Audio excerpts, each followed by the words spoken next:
ಅತ್ತ ಅಧಿಕಾರದತ್ತ ಸಾಗಿಬಿಟ್ಟರೆ ಕಷ್ಟ ಅಂತ ಭಾವಿಸಿ ಬಿದ್ದು ಹೊರಳಾಡಿದಾಗಲೂ ಯಾರಾದರೂ ರಾಜಮನೆತನದವರಲ್ವ, ಎತ್ತಿ ಕರ್ಕೊಂಡು ಒಳಗೆ ಹೋಗಿ ಅವರಿಗೆ ಬೇಕಾದ ಚಿಕಿತ್ಸೆಯನ್ನು ರಕ್ಷಣೆಯನ್ನು ಕೊಟ್ಟಾರು ಅಂತ ಯೋಚಿಸಿ ನಾನು ತಿರುಗಲಿಲ್ಲ. ಇಷ್ಟೆಲ್ಲ ದುಃಖಗಳು ಒಂದರ ಮೇಲೊಂದು ಆಕ್ರಮಿಸಿಕೊಂಡು ಬರ್ತಾ ಇದೆ ಅಂದರೆ ನನ್ನ ಹಿಂದಿನ ಯಾವುದೋ ಒಂದು ಕರ್ಮದ ವಿಪಾಕ ಈಗ ನನ್ನನ್ನು ಇಷ್ಟು ಕಾಡ್ತಾ ಇದೆ ಅಂತ. ಇದು ನಾವು ಚಿಂತಿಸಬೇಕಾದ ರೀತಿಯನ್ನು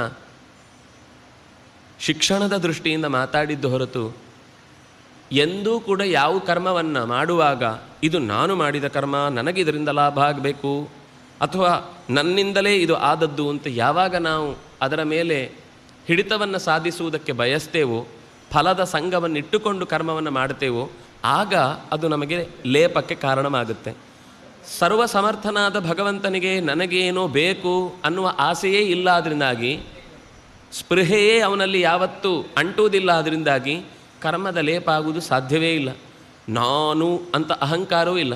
ನಾನು ಒಂದು ಮಾಡುವುದೇ ಅವನು, ಅದು ಅವನು ಹೇಳ್ಕೊಳ್ಬೇಕು. ಕರ್ತ ಅಕರ್ತ ಎರಡೂ ಹೌದು. ಅವನು ನಿಜವಾದ ಅರ್ಥದಲ್ಲಿ ಮಾಡುವವನು ಹೌದು, ಆದರೆ ಮಾಡಿದ್ದೇನೆ ಅಂತ ಎಲ್ಲ ಕಡೆ ಸೀಲ್ ಹಾಕಿ ಸೈನ್ ಹಾಕಿ ಇದು ನನ್ನದು ಅಂತ ಮುದ್ರೆಯೊತ್ತದೇನೆ ಅದನ್ನು ಮಾಡಿ ಬಿಟ್ಟವನೂ ಹೌದು. ಮಾಡಿದ್ದವನು ಅಂತ ಸೂಚಿಸಲಿಕ್ಕೆ ಯಾರಿಗೆ ಕಣ್ಣಿದೆಯೋ ಅವನಿಗೆ ಅದು ಸೂಚನೆಯಾಗಿ ಸಿಗುತ್ತೆ. ಆದರೆ ಯಾರು ನೋಡುವುದಕ್ಕೆ ಕಣ್ಣಿಲ್ಲೋ ಅವನಿಗೆ ಗೊತ್ತಾಗುವುದಿಲ್ಲ.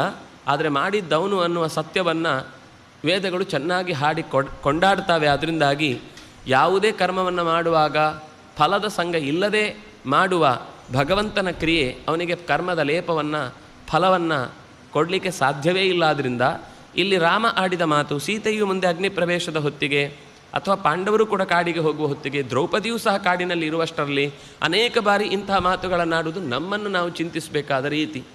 ನಮಗೆ ಎಷ್ಟೋ ಬಾರಿ ಏನಾದರೂ ಒಂದು ಕಷ್ಟ ಬಂದಾಗ ನಮ್ಮ ತಂದೆ ತಾಯಿಗಳು ಮಾಡಿದ ಪುಣ್ಯ ಸರಿಯಿಲ್ಲ, ಅಥವಾ ನಮ್ಮ ಮಕ್ಕಳು ನಮ್ಮ ದಾರಿಯಲ್ಲಿ ವಿರುದ್ಧವಾಗಿ ನಿಂತಿದ್ದಾರೆ ಅದಕ್ಕೆ ಹೀಗಾಗ್ತಾ ಇದೆ, ಅಥವಾ ನಮಗೆ ಯಾರು ತೊಂದರೆ ಕೊಟ್ಟನೋ ಆ ವ್ಯಕ್ತಿಯ ಬಗ್ಗೆ ಅತ್ಯಂತ ಹೀನವಾಗಿ ಬೈತೇವೆ. ಅದು ಯಾವುದೂ ಸಿಗಲಿಲ್ಲ ಅಂದರೆ ದೇವರನ್ನು ಚೆನ್ನಾಗಿ ಏನು ಮಾಡಿದ, ನಮಗೆ ಇಷ್ಟೆಲ್ಲ ಯಾಗ ಪುಣ್ಯ ಪುರಸ್ಕಾರ ದೇವಸ್ಥಾನ ಹೋಮ ತೀರ್ಥಯಾತ್ರೆ ಇದೆಲ್ಲ ಮಾಡಿದ್ದಕ್ಕೆ ದೇವರು ಕೊಟ್ಟ ಫಲ ಅಂದರೆ ಇಂಥದ್ದು ಅಂತ ನಾವು ಮತ್ತೆ ದೇವರನ್ನೇ ಹೀಗಳಿತೇವೆ. ಇದು ಯಾವುದು ಕಾರಣ ಅಲ್ಲ. ನಾವು ಮಾಡಿದ ಕರ್ಮ ನಮ್ಮನ್ನು ಈ ಹೊತ್ತಿಗೆ ಅನುಸರಿಸಿಕೊಂಡು ಬಂದಿದೆ. ಕರ್ತಾರಂ ಅನುಗಚ್ಚತಿ. ಕರ್ತೃ ಅಲ್ಲದವನನ್ನು ಯಾವತ್ತೂ ಯಾವುದೇ ಕರ್ಮ ಫಲ ಅಟ್ಟಿಸಿಕೊಂಡು ಬರುವುದಕ್ಕೆ ಸಾಧ್ಯವೇ ಇಲ್ಲ.